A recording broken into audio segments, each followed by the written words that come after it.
Alisin na natin ang bawang at ang sibuyas. Dahil okay na ang ating bawang at sibuyas, ilalagay na natin ang manok. Yan, okay na siya. So, takpan na natin ang ating manok. Ngayon naman, medyo okay na ang ating manok. Unti-unti na nating ilagay ang ating mga ricados. Ricados! Charing! Siyempre, ang ating nor cubes. Ang ating paminta. Ang ating coke. Yes. Takpan natin.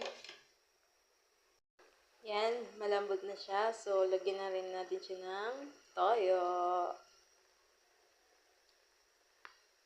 Takpan natin. Yan, dahil malambot na ang ating manok, lalagay na natin ang tidbits.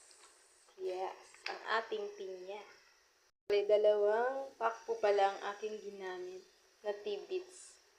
Yan, pwede na natin siyang takpan hanggang sa maluto at ma-absorb na ang kanyang sabaw. Ma-absorb, charing! Siyempre, ilagay na natin ang huli, pero hindi huli, ang laurel, pampabango ng ating pininyahang manok. Charu! Yan, okay na ang ating pininyahang manok. Ito na ang ating pininyahang manok. Happy cooking!